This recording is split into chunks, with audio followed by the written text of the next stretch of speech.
Selamat siang, Amitofo. Sekarang Su akan mulai menjelaskan tentang Cingkang Cing, yaitu Vajradika Prasna Paramita Sutta, yang kita kenal dengan Sutra Intan. Jadi Sutra Intan ini bahasa Mandarinnya Cingkang Polo, Polo Mi Cing. Jadi sebelum lanjut ke isinya, kita akan jelaskan dulu ini judulnya kira-kira apa. Jadi ini bahan ini tentang penjelasan Cingkang Cing ini suhu berdasarkan dari Master Senyen yang berasal dari Damadram. Beliau ini telah parinibbana. Tapi beliau adalah seorang terpelajar yang telah bersekolah di Jepang dan mengambil gelar profesor. Beliau sendiri adalah seorang meditator dan guru meditasi.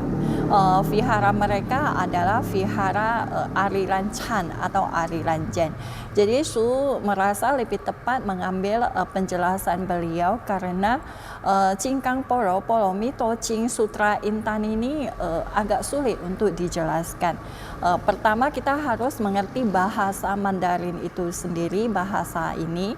Yang kedua pelatih diri yang dalam. Jadi Sefu sendiri itu tidak ada apa-apanya. Jadi makanya Sefu berdasarkan penjelasan dari Master Senyen ini, yaitu pendiri Damadram. Jadi kebiasaan beliau adalah dia pertama pasti akan menjelaskan keseluruhan isi dari sutra ini. Pertama dia menjelaskan judulnya, dan judulnya ini dia bukan dari kata pertama, jadi dari kata terakhir yaitu Cing, karena ini kepanjangan Cingkang Cing ini yaitu Cingkang Polo Mi Cing atau Vajradika Prasna Paramita Sutra. Jadi dia menjelaskan sutra dulu artinya, atau biasa kita dalam bahasa Mandarin Cing atau bahasa Hokkiennya Keng. Jadi Cing ini biasa dalam bahasa Mandarin itu kita sering mendengar pepatahnya dalam 4 huruf, yaitu Tian Jing Di Yi, Tian Jing Di Yi. Tian Jing Di Yi ini memang artinya itu ya begitulah, sudah seharusnya ini. Memang begitu aturannya. Tiada yang mengatur, tapi porosnya jalannya begitu. Jadi Tian Jing Di Yi. Jadi ini artinya adalah memang demikianlah seharusnya. Misalnya dalam sutra ini dia menjelaskan kebijaksanaan, memang demikianlah kebijaksanaan itu tersebut. Jadi Cing ini berasal dari ditranslate dari kata sutra. Sutra ini dalam bahasa Sanskerta artinya apa? Bunga, untayan bunga. Hua chuan itu untayan bunga. Kita pasti mengetahui bahwa kebudayaan orang India itu suka memakai untayan bunga. Jadi ini sutolo atau sutra ini artinya hua chuan, untayan bunga. Jadi untayan bunga, kenapa sutra yang dijelaskan dibabarkan oleh Sang Buddha Sakyamuni itu dikatakan sebagai untayan bunga. Jadi ini seperti apa? Orang itu mengupamakan ucapan Sang Buddha itu seperti seperti sekuntum bunga yang keluar dari Buddha itu, dari mulut Buddha. Jadi sutolo, untayan bunga itu seperti sekuntum bunga yang keluar dari mulut Sang Buddha.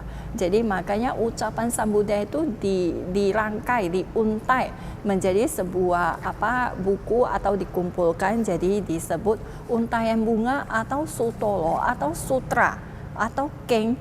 Jadi sudah Keng, setelah Keng kita jelaskan Polomi, paramita. Jadi paramita ini artinya taupian, sampai ke seberang. Sampai ke seberang mana? Melampaui, melewati. Jadi ini kita biasanya kita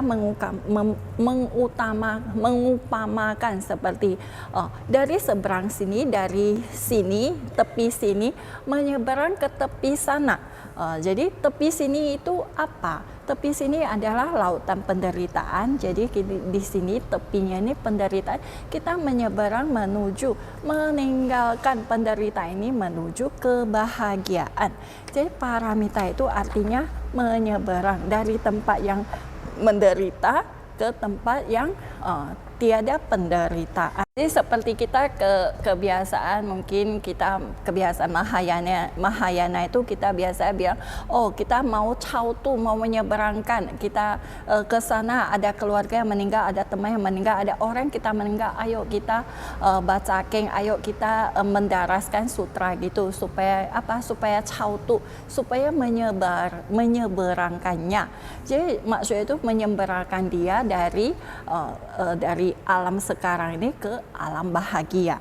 Tapi sesungguhnya maksud Sambuddha itu membabarkan Dharma itu bukan untuk menyeberang, bukan untuk cautu, bukan untuk menyeberang apa? Orang yang sudah meninggal. Tujuan utamanya bukan ditujukan untuk orang yang sudah meninggal, orang yang sudah mati, tapi untuk kita yang masih hidup. Jadi pandangan kita itu harus diubah. Jangan kita merasa bahwanya kita ini mau membantu orang yang sudah meninggal itu agar dia terakhir di alam bahagia. Yang pertama kita harus bantulah diri kita sendiri dahulu. Kita cautu ziji, menyeberangkan dulu diri sendiri ke tempat ada caranya menyeberangkan kita dulu ke tempat yang berbahagia. Jadi sutra-sutra itu bukan khusus ditujukan dibaca untuk orang meninggal, itu untuk kita orang masih hidup ini, untuk kita pahami supaya kita bisa praktekkan. Setelah kita praktekkan maka timbullah kebijaksanaan. Melalui kebijaksanaan ini kita baru bisa menyeberang ke tempat, ke bagian, ke tepi yang lebih yang berbahagia, yang terbebaskan dari penderitaan. Jadi di dalam sutra-sutra ini tertulis kebanyakan kalau disebutkan paramita itu biasanya ada enam paramita. Yang pertama, bu shi chi jie ren ru chan ding jin jing zhi hui, yaitu berdana, sila, kesabaran, meditasi, semangat, dan kebijaksanaan. Kebijaksanaan itu biasa yang bagian agak sulit, tapi bagian yang sangat penting. Yang umumnya kita lakukan, kebanyakan yang lebih mudah kita lakukan yaitu pushi berdana. Jadi di mana-mana seperti di Medan ini banyak sekali grup-grup charity yang melakukan memberi makan orang yang miskin, panti asuhan, panti jompo, melakukan banyak-banyak kebajikan melalui pemberian. Karena itu lebih mudah.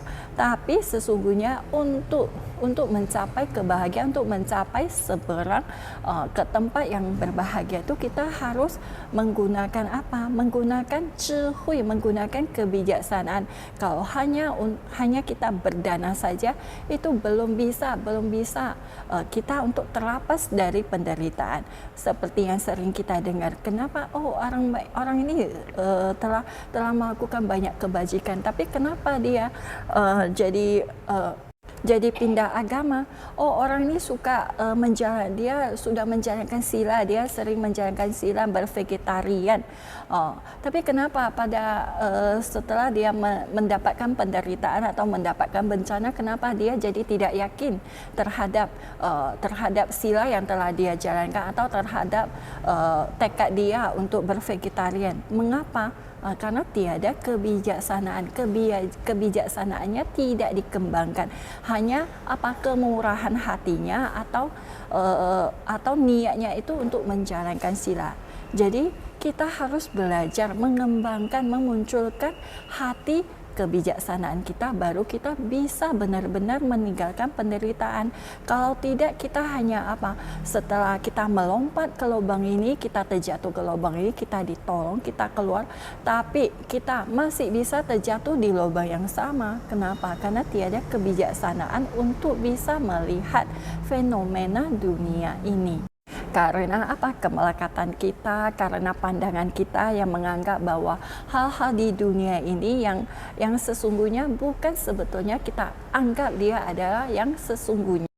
Tambah lagi, setelah polemik kita menjelaskan tentang cingkang. Cingkang ini artinya Vajrayana ini artinya cienku sangat keras. Dia tidak akan hancur, tapi dia bisa menghancurkan apa saja. Jadi ini perumpamaan seperti apa? Seperti dia bisa menghancurkan kilesa kita.